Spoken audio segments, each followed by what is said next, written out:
Hey guys, Newcomb here, and we got some fun, interesting stories for you guys to listen to. I appreciate you guys smashing the like button and subscribe. It takes a second out of your day to support this channel, and then let's go ahead and get started. The first one is titled, "A Karen Mother Rips Open the Doors on My Ambulance and Does Not End Well for Her." So this happened last night, and I can't believe someone would actually do this. I'm a 30-year-old male and a paramedic. I have been in the EMS for the past 8 years, and I absolutely love my job.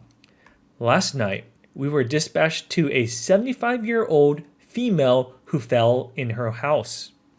The patient stated that she tripped over her carpet and hit her head, and then she fell.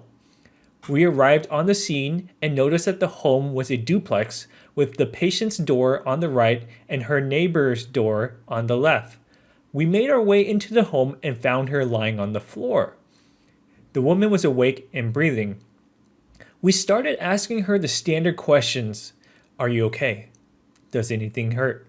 Do you remember the fall? And etc. She stated that she has a pounding headache and that she remembers walking to the bed and waking up on the floor. In my field, this was a pretty big red flag. We noticed that she got a pretty good lump on the side of her head and a big bruise started to form already. I noticed the bruise and asked her if she was on any blood thinners. She said that she was on blood thinners for the previous stroke she had several years ago. We urged her to let us take her to hospital because there's a possibility that the fall could cause bleeding in her brain, and she would go to the hospital to get some scans done. Thankfully, she agreed and we began to package her up. We applied a C-collar around her neck in case of any C-spine and neck injuries. She denied any neck or back pain, so we lifted her up and placed her out on the stair chair. A stair chair is exactly what it sounds like. It's a chair with tracks we use to carry patients up and down stairs.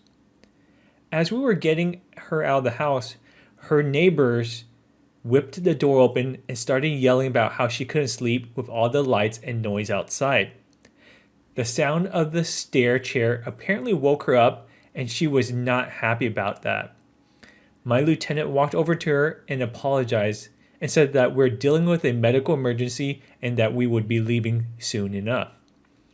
The Karen neighbor then noticed that the patient was her neighbor, and then she started yelling about something totally different. The entitled neighbor started yelling, "You can't take her to the hospital. I have very important errands to run tomorrow, and she needs to watch my kids." The lieutenant reiterated again that we were here for a medical emergency and that her health is more important than the Karen's errands. The entitled neighbor let out a loud huff and then slammed the door in my lieutenant's face. Well, we thought that was the end of it. Oh boy, we were so wrong. After a few minutes, in the back of the ambulance, we told our lieutenant that he could take the engine crew back to the station and that we were going to be heading out in a few minutes. After we checked the patient's vitals, we got an IV going and started giving her IV fluids. My partner got out to back and went up to the driver's seats. About 5 seconds later, the back of the door of the ambulance flew open. And who did I see? Well, it's the entitled Karen neighbor. Of course, apparently she needed a few minutes to get dressed before coming outside. I yelled at her, "What the hell are you doing?" She yells back, "I told you she can't go to hospital because she needs to watch my kids tomorrow." Then she did the unthinkable. She started to pull the cot out of the ambulance and that our patient was currently on. Luckily, she didn't know how to unlatch the cot and couldn't get our patient out. The patient said, "I can't watch your kids tomorrow because I fell and I might be having a stroke." The entitled Karen yells back at her and says, "You're fine. You don't need to go to hospital because you're not having a stroke." My partner then hears the commotion and then goes to the back of the ambulance. He pulls the Karen off the cot. I slammed and locked the doors. You could tell that the entitled Karen was about to become combative. It's important to know that either the police department or the sheriff's department responds to our calls too.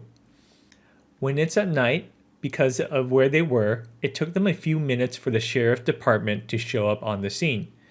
But he just got there in time. I couldn't hear much through the door of the ambulance, but I saw the officers get out of the cruise with his taser drawn. My partner runs back up to the driver's seats and started to head towards the hospital. The last thing I saw through the back of the windows was the entitled Karen stomping towards the officer, and then the officer hit her to the ground after being tased, which was super satisfying to watch, I might add. I was talking with my patient and asked what was all that about. And she said that the entitled neighbor would just drop her 3 young kids off at her house and leave for several hours without any notice. My patient had no idea what she was supposed to do to watch the kids, all because, again, the neighbor never gives her any heads up about these things. My contact at the hospital said that the patient does not have any bleeding. She does, however, have a nasty looking bruise on her face from all the blood thinners, which is incredibly common. She will most likely be going home soon, and there's no updates on the neighbor. I probably won't hear anything back until the shift of my next day. So let me know what you guys think. Is this neighbor crazy? Let me know in the comments section below. Our next story is titled, "A Mom Who is a Karen Refused to Pay for a Store Candy Jar That Their Kid Stuck Their Hand Into." This happened to my coworkers last night. I work at a local chocolate shop and we sell ice cream, caramel apples, and jars of both chocolate and gummy candy. Ever since the pandemic happened, we now require that if a customer wanted a bag of jar candy, they would either bring the jar over to us or we would come around and grab it.